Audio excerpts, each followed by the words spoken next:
Gagasan itu asupan pokok demokrasi berkualitas. Gagasan mesti dipertarungkan. Yang terbaik akan menang. Semakin banyak politik gagasan mengisi panggung, politik identitas tak punya tempat bernaung. Simak Gagasan UKI. Assalamualaikum warahmatullahi wabarakatuh. Salam sejahtera untuk kita semua.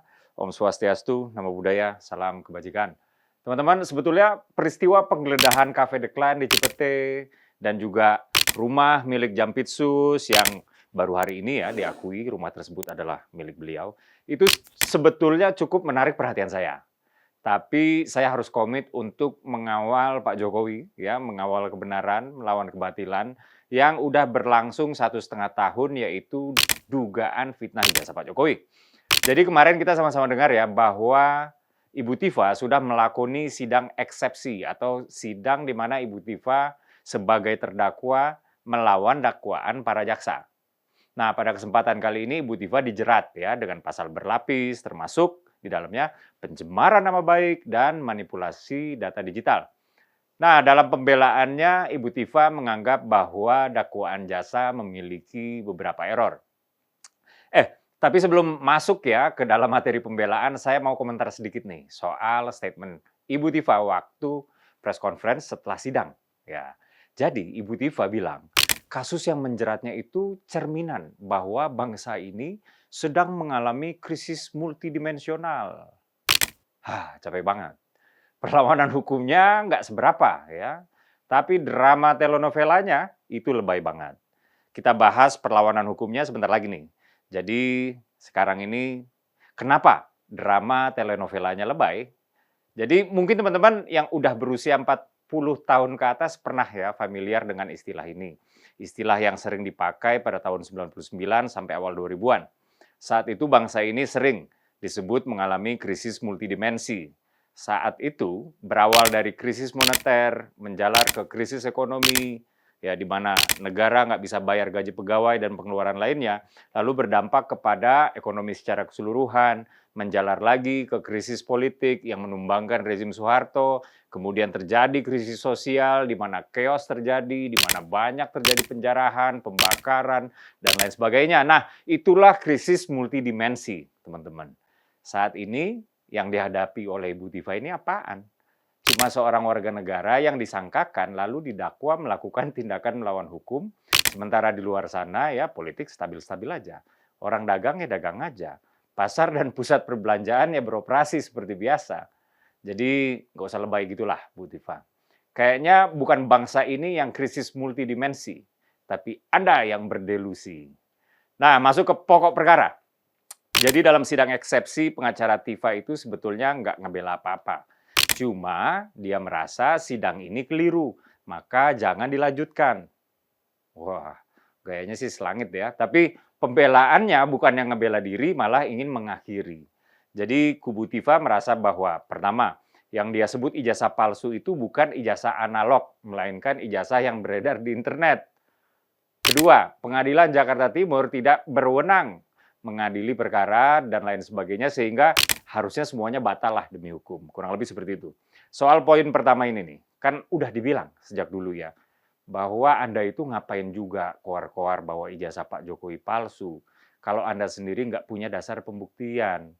Lawong memegang atau sekedar melihat ijazah Pak Jokowi ya, yang sekarang berada di tangan Polda ini sebagai barang bukti, itu aja Anda nggak pernah. Lalu objek apa yang Anda dan kawan-kawan Anda teliti, Bu Tifa yang terhormat?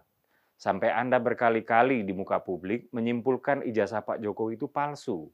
Ingat, bersama Roy Suryo dan kawan-kawan, kalian bilang Jokowi bohong, ya, bahkan menjalar sampai skripsi palsu, ya, bahkan tuduhannya sampai ke KKN-nya juga palsu, ya.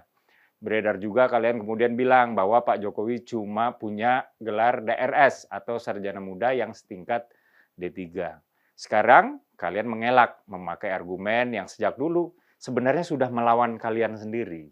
Bagaimana Anda sebut itu produk penelitian kalau objek yang Anda teliti bukan objek otentik yang sesuai dengan tema dan kesimpulan Anda? Harusnya kan dapatkan dulu objeknya, dapatkan clearance dari pemilik objek, dalam hal ini Pak Jokowi. Baru kemudian Anda teliti. Kalau cuma sekedar nemu di medsos, Anda pasti diketawain sama peneliti beneran. Kalau aja sejak awal kesimpulan Anda itu bukan soal ijazah Pak Jokowi, melainkan cuma soal penelitian iseng-iseng ya atas foto yang nemu di medsos, Anda pasti aman. Itu pun mesti jelas disclaimer-nya bahwa objek penelitian bukan ijazah Pak Jokowi, hanya temuan liar di media sosial. Kalau enggak, ya jelas pencemaran nama baik atau fitnah. Ya. Lalu Ibu Tifa juga meminta bahwa pengadilan Jaktim tidak berwenang mengadili kasus ini. Teman-teman, pengadilan Jaktim ini sejalan dengan ketentuan wewenang jaksa dalam menyusun locus delicti atau lokasi terjadinya tindak pidana pada surat dakwaan yang diregistrasi di pengadilan. Mau Bu Tifa bilang nggak di sana, tapi di situ, ya. Kan yang jadi rujukan adalah lokasi terjadinya tindak pidana menurut surat dakwaan, gitu loh. Tapi kalaupun ya, misalnya nih, Anda merasa benar, harusnya dimanapun sidangnya terjadi ya nggak masalah dong. Ini kan kayak dicari-cari cara aja supaya sidang nggak dilanjutin. Jujur, menurut saya Anda ini adalah seorang ibu-ibu yang memiliki fanatisme politik aja, ya, sebagai pembenci Pak Jokowi dan juga pendukung Pak Anies. Rekam jejak Anda menunjukkan hal demikian. Tapi nggak ada yang salah sih sebetulnya dengan itu kan pilihan politik ya. Tapi saya merasa kepolosan Anda ini sekarang sedang dimanfaatkan oleh Roy dan kawan-kawan. Anda, nih misalnya, sedang hadapi sidang pokok perkara. Roy CS masih di pra-peradilan. Biar apa? Biar mereka dengar nih materi dakwaan dari jaksa yang mengadili Anda, sehingga mereka bisa mengira-ngira nih dakwaan yang mirip yang akan dikenakan ke mereka. Dan mereka jadinya sekarang bisa menyiapkan pembelaan antisipatif sejak awal. Jujur saya kasihan. Saya tahu sekarang Anda menggalang donasi sejak jadi terdakwa. Pastilah. Kalau sudah sejauh ini kasus bergulir, ini menurut keyakinan saya ya, Bohir udah nggak mau lagi ngedanain. Anda mungkin nggak sadar selama ini Anda cuma pion di papan catur seorang tokoh besar yang sampai sekarang masih tersembunyi identitasnya. Kini bukan lagi tepuk tangan dari sesama pembenci Jokowi yang memabukkan Anda, tapi ancaman jeruji besi yang harusnya menyadarkan Anda. Akhir kata mengutip seorang Englishman, seorang jurnalis yang juga expert dalam permainan catur, Heinrich Fraenkel. Dia bilang, in chess, just as life, today's bliss might be tomorrow's poison. Dalam catur, sebagaimana dalam kehidupan, kebahagiaan hari ini bisa jadi merupakan racun di hari esok. Saya Dede Prayudi, wassalamualaikum warahmatullahi wabarakatuh.